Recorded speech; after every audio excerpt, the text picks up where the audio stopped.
Normal గా మా అత్తమ్మ మా నాన్నమ్మ ఉండి ఆ నెయ్యి ఏదో తేనె పెట్టాలని చెప్పేసి అంటారు. సో ఎలా మేడం మాకేమో కన్ఫ్యూజన్ గా ఉంది. ఇప్పుడున్న ఈ జనరేషన్ ఈ పద్ధతులు వచ్చేసి టోటల్ డిఫరెంట్ గా ఉంటున్నాయి. సో మీరేమో నాకు సలహా ఇస్తారా మాకు? డెఫినెట్లీ అండి, చాలా ఇంపార్టెంట్ క్వశ్చన్. డెఫినెట్ గా ఇది అడ్రస్ చేయాల్సిన క్వశ్చన్. ఏమవుతుందంటే పిల్లలు పుట్టిన వెంటనే ఫస్ట్ 24 hours లో మదర్ కి 3 to 4 ml మిల్క్ కన్నా ఎక్కువ అవుట్పుట్ రాదు.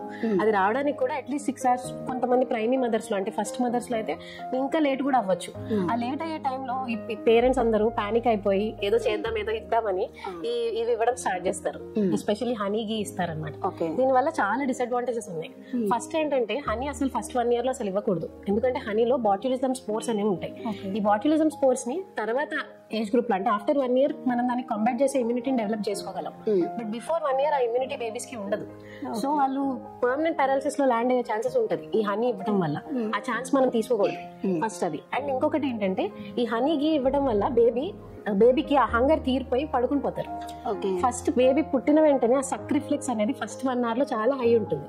ఆ విగరస్ సక్కింగ్ ఉంటుంది. అప్పుడే మనం సక్ చేపిస్తే బేబీతో ఫీడ్స్ తొందరగా ఎస్టాబ్లిష్ అవుతాయి. అది చేయకుండా వాళ్ళని మనం పడుకోబెట్టేస్తే ఒక 3-4 hours పడుకుని పోతారు. సో అది లాక్టేషన్ ఫెయిల్యూర్ అయ్యే ఛాన్సెస్ హై ఉంటాయి అది డిలే చేయడం వల్ల, ఇవి ఇవ్వడం వల్ల. సో ఈ ప్రీ లాక్టియల్ ఫీడ్స్ అనేవి మనం డెఫినెట్లీ డిస్కరేజ్ చేయాలి.